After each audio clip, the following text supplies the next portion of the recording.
Hey guys, welcome back to our shock value deep dive on our 2.0 series shocks. These are budget shocks, and we are here today with the winner of the series, which I honestly don't think either of us thought. No, if you watched our first video, the main video where we tested all these, and you saw the end where we both got blasted for getting this wrong, you know. But if you haven't seen that, you should definitely go check it out because it was shocking. Actually, this is the only one I got right. Oh, Out so of it was all just six, me that it was lost. just him, yeah. It was and then I just- went into the rest way overconfident. But yeah, these were really, really good for the price that they are. And you know, you use your stock coil. So, you know, if you have totally broken or rusted out stock coils, you might want to be looking for a different coil. But with the stock coil, we had these set at 3 inches with, third clip, which is going to give you an inch of lift or so. And they rode really nicely. Yeah. I was so surprised that it was the 5100s. I was just like completely blown away that you can spend $700 on these, bolt them on, and overnight you're picking up like 20 kilometers an hour. That's right, off-road. yeah. So basically, we tested these shocks blind. So we didn't know what shocks we were testing, and we hit highway, we hit razor burn or washboard, and then we hit some bigger whoops and stuff like that.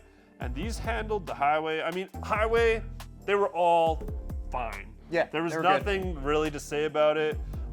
You know, they were just fine. So, but as soon as you got into the razor burn, these things really worked well. They just whooped it. Yeah. Which is honestly very surprising to me. Although, like, full disclosure, I do work very closely with Bilstein, and I've been running their products for 12 years now or so.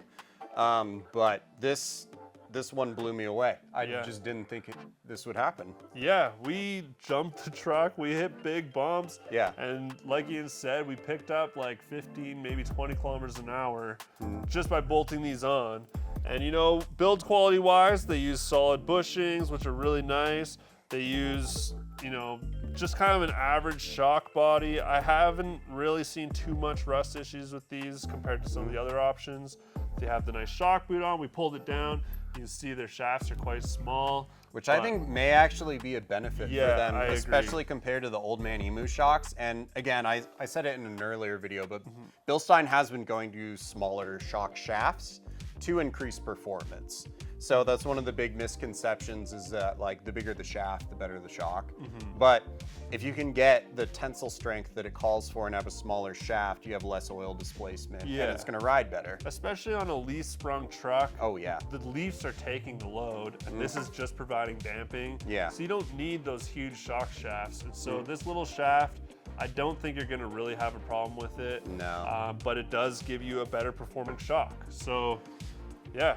I would say out of all the shocks that we tested, this is probably the one that has sold the most by like several factors over. You know what I mean? Like this one might have sold 5 times more than the next competition. And I mean, everyone knows what 5100s are.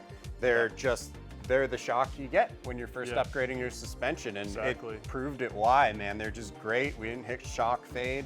We were whipping them pretty hard, and I'm really, really impressed with them. I'm really glad this happened. I honestly thought I was gonna get shocked when I guessed it, but because if you don't know, Ian and I are really into performance and selling you the best product you can buy for your money. And we don't care about margins and stuff like that. We can make more money offering a different shock, but we like to give you the best shock for your money because we want you to have the best time for your money. It's the same as us. That's why we started our businesses in the first place.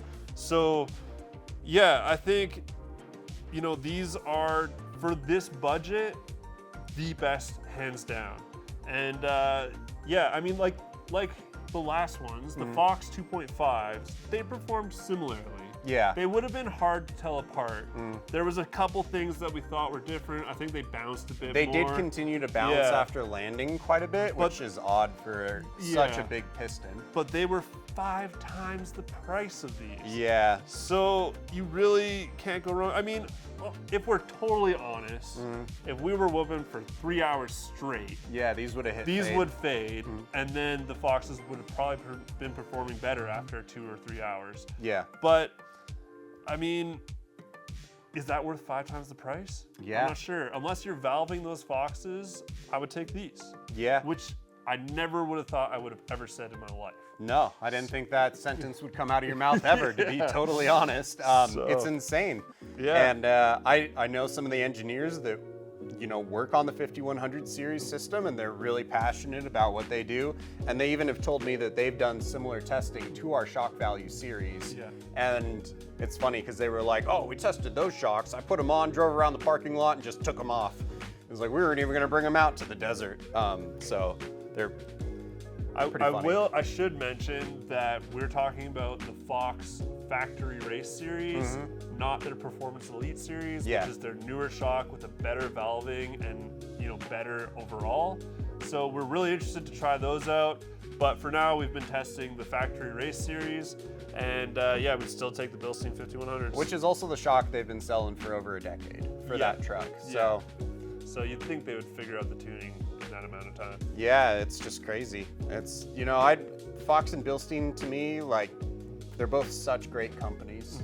I really enjoy working with both of them, and it's insane. I would have never guessed it. I guess I did this time, but honestly, it was the only one that I was pretty sure I wasn't right on. Yeah. And it's the only one I got, so crazy. Out of 10, if the stock baseline truck Yeah. is a 5, what would you rank these? God, these are like an 8.5 or a 9. Yeah. maybe. Yeah. That's kind of where I'm thinking an 8.5.